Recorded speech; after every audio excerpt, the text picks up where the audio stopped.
ಬಂದಾನು Monu ಕಾಮನ್ನು man ಪ್ರೀತಿ ಹಂಚೋನು super ಹ್ಯೂಮನ್ನು ಮನ್ಸ ಕದ್ದೋನು ಕನ್ಸ ಗೆದ್ದೋನು ಎಲ್ಲ ಕಷ್ಟನು ಜಯಿಸಿ ಬಂದೋನು friendship religion friendship emotion friendship ಸೊಲ್ಯೂಷನ್ನು ಅನ್ನುವಂತ ಗೆಳೆಯ ಸಲಹೆನ ಕೊಡ್ತಿರ್ತಾನೆ ಬೆನ್ ಹಿಂದೆ ನಿಂತಿರ್ತಾನೆ ಕಷ್ಟಕ್ಕೆ ಆಗ್ ಬರ್ತಾನೆ ಕುಚಿಕು ಗೆಳೆಯ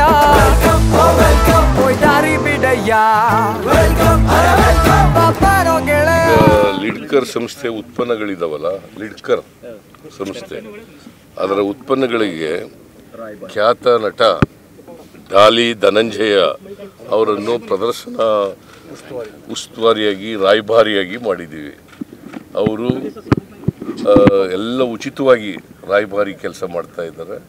ಅವರು ಒಬ್ಬ ಉದಯೋನ್ಮುಖ ನಟ, ಕನ್ನಡ ಚಿತ್ರರಂಗದಲ್ಲಿ ಸಾಮಾಜಿಕ ಕಳಕಳಿ ಇರ್ತಕ್ಕಂಥವ್ರು.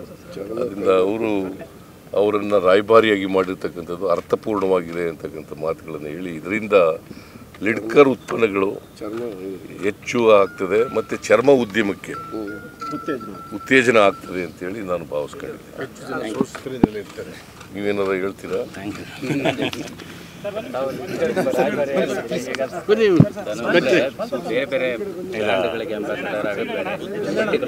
ತುಂಬ ಖುಷಿಯಾಗುತ್ತೆ. ನಾನು ಮೊದಲನೇ ಸರಿ ರಾಯಭಾರಿ ಆಗ್ತಿರೋದು, ಅದು ಈ ಥರದೊಂದು ಉದ್ದೇಶಕ್ಕೆ ಆಗ್ತಿರೋದು ತುಂಬ ಖುಷಿ ನನಗೆ.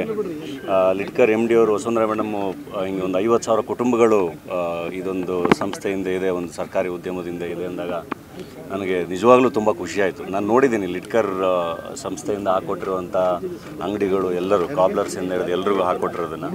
ಆ್ಯಂಡ್ ನಾನು ಲಿಡ್ಕರ್ ಭವನಕ್ಕೆ ವಿಸಿಟ್ ಮಾಡಿದಾಗ ಅಲ್ಲಿ ಕಲ್ಯಾಣಮ್ಮ ಮತ್ತು ಹರಳಯ್ಯ ಅವರ ಒಂದು ಇದಿತ್ತು, ಇಮೇಜು, ಭಾವಚಿತ್ರ ಇತ್ತು. ಆ್ಯಂಡ್ ಅದರ ಬೇಸ್ಡ್ ಮೇಲೆ ಮಾಡಿರೋಂಥದ್ದು. ಸೊ ನಮ್ಮ ಕರ್ನಾಟಕದಲ್ಲಿ ಸಾವಿರಾರು ಜನ, ಕಲ್ಯಾಣಮ್ಮ ಮತ್ತು ಹರಳಯ್ಯನಂಥ ಸಾವಿರಾರು ಜನ ಕುಶಲಕರ್ಮಿಗಳು, ಕಾಯಕ ಯೋಗಿಗಳು ಯಾರ್ಯಾರಿದ್ದಾರೆ ಅವರೆಲ್ಲರ ಕುಟುಂಬಕ್ಕೂ ಹೆಲ್ಪ್ ಆಗುತ್ತೆ. ಇದು ಸರ್ಕಾರದಿಂದ ಮಾಡಿರೋವಂಥದ್ದು.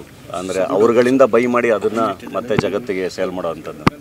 ಸೊ ಇದರಿಂದ ಏನೇ ಬಂದರೂ ಮತ್ತೆ ಅದು ಅದೇ ಥರದ್ದು ಒಂದಿಷ್ಟು ಬಡ ಕುಟುಂಬಗಳಿಗೆ ಹೋಗುತ್ತೆ. ಸೊ ಈ ಥರದೊಂದು ಕಾರ್ಯಕ್ರಮಕ್ಕೆ ನನ್ನನ್ನು ರಾಯಭಾರಿ ಮಾಡಿರೋದು ನನಗೆ ತುಂಬ ಖುಷಿ. ಅದಕ್ಕೆ ಮಾನ್ಯ ಮುಖ್ಯಮಂತ್ರಿಗಳಿಗೆ ಮತ್ತು ಕಾರಣರಾದವರು ಎಲ್ರಿಗೂ, ನಮ್ಮ MD ವಸುಂಧರಾ ಮೇಡಮ್ಮು, ನಮ್ಮ ಮಾದೇವಪ್ಪ ಸರ್ ಆ್ಯಂಡ್ ನಮ್ಮ ಸೂರ್ಯ ಮತ್ತು ಕಿರಣ್ ಅವರು ಎಲ್ರಿಗೂ ಧನ್ಯವಾದಗಳನ್ನ ಹೇಳ್ತೀವಿ. ರಾಯಭಾರಿಯಾಗಿ ಒಪ್ಕೊಳ್ಳೋದು ಅಂದರೆ ಸಾಕಷ್ಟು ಜನ ಒಪ್ಕೊಳ್ತಾರೆ, ಉಚಿತವಾಗಿ ಒಪ್ಕೊಂಡಿದ್ದೀರಾ, ಮುಂದೆ ಯಾವ ಥರ ಮೆಸೇಜ್ ಕೊಡಬೇಕು ಬೇರೆ ನಟರುಗಳಿಗೂ ಕೂಡ? ಅಂದರೆ ಏನಿಲ್ಲ, ಮೊನ್ನೆ ಒಂದು ಕಾರ್ಯಕ್ರಮದಲ್ಲಿ ಮನೆ ಮುಖ್ಯಮಂತ್ರಿಗಳು ತುಂಬ ಚೆನ್ನಾಗಿ ಹೇಳಿದ್ರು ನಂದಿನಿ ಹಾಲಿನ ಬಗ್ಗೆ ಮಾತಾಡ್ತಾ. ಹಾಗೆ ನಮ್ಮದೇ ಪ್ರಾಡಕ್ಟ್ಗಳು ಕರ್ನಾಟಕ ಮೇಡಲ್ಲ, ನಂದಿನಿ ಇರಲಿ ಅಥವಾ ಮೈಸೂರು ಸ್ಯಾಂಡಲ್ ಸೋಪ್ ಇರಲಿ, ಮೈಸೂರು ಸಿಲ್ಕ್ ಇರಲಿ, ಹಾಗೆ ಲಿಡ್ಕರ್ ಇರಲಿ, ಇದು ನಮ್ಮದೇ ಉದ್ಯಮ. ಇಲ್ಲಿ ನಾವು ಲಿಡ್ಕರ್ನ ಅಥವಾ ಇದೆಲ್ಲದನ್ನು ಎಷ್ಟು ಬಳಸ್ತೀವೋ ಅದೆಲ್ಲದು ಮತ್ತೆ ನಮ್ಮಲ್ಲಿಗೇನೆ ಬರುತ್ತೆ, ಮತ್ತು ನಮಗೇನೆ ಉಪಯೋಗ ಆಗುತ್ತೆ. Made in Karnataka.